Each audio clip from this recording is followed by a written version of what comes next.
This is Scientific American's 60-second science. I'm Carrie. It's probably happened to you.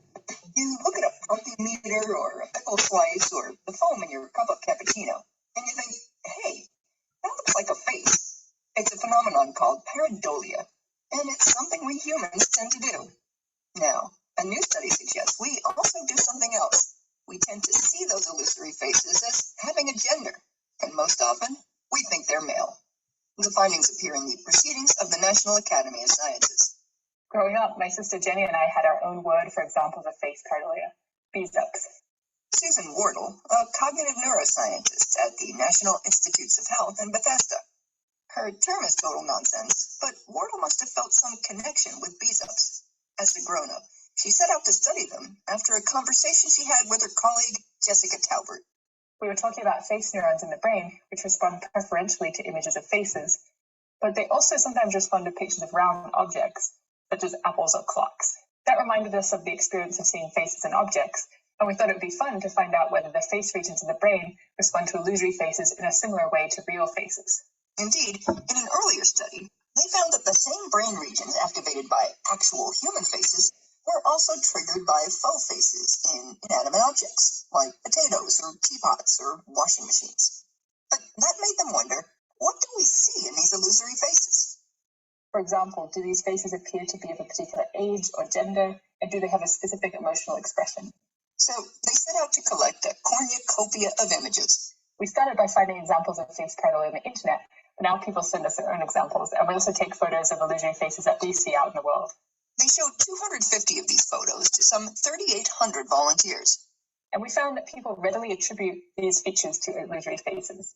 For example, a given illusory face might look like a fearful young boy or a grumpy older woman. But most striking of all, there is a strong bias for people to perceive illusory faces as male rather than female. About 4 times as often, the researchers found. And this was the case for both female and male participants. So it wasn't just that men saw Mr. Potato Head everywhere they looked. It also wasn't tied to the type of object in question, like a hammer versus a handbag. And the male bias persists when the faces are shown in black and white, so it's not due to gender associations with color either. Obviously, none of these fake faces has a biological sex. Which means there is no reason for us to perceive them to have a particular gender. The fact that we do shows that the illusory faces also engage our social perception system.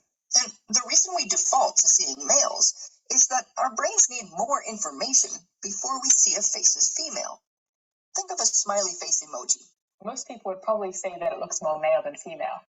The addition of other details such as eyelashes and hair is used to make emojis look more female. The same is true of Lego characters. The fact that we're so quick to see faces in couch cushions and tree trunks and slices of bread, gender assignments aside, is maybe not all that surprising. The same thing happens to monkeys, creatures who are also hardwired for making social connections. And it suggests that we see illusory faces because, like other social primates, our brains are so tuned into faces. We don't want to miss a single face in the environment, even if that means occasionally making a mistake. Seems the potential benefit of gaining a friend is worth more than the potential cost of losing face. For Scientific American's 60-second science, I'm Karen. OK， 他在讲说为什么我们看到一个东西的时候会觉得说它是一个微笑，一个笑脸。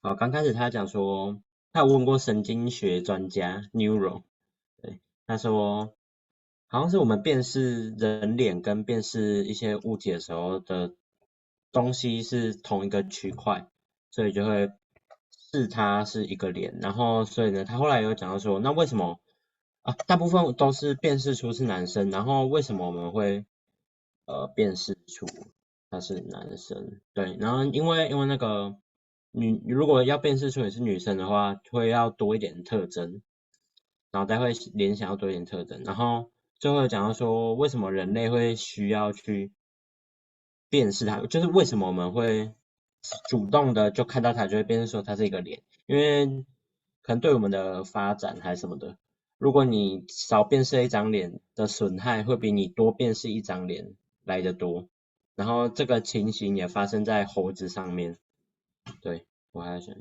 差不多这样。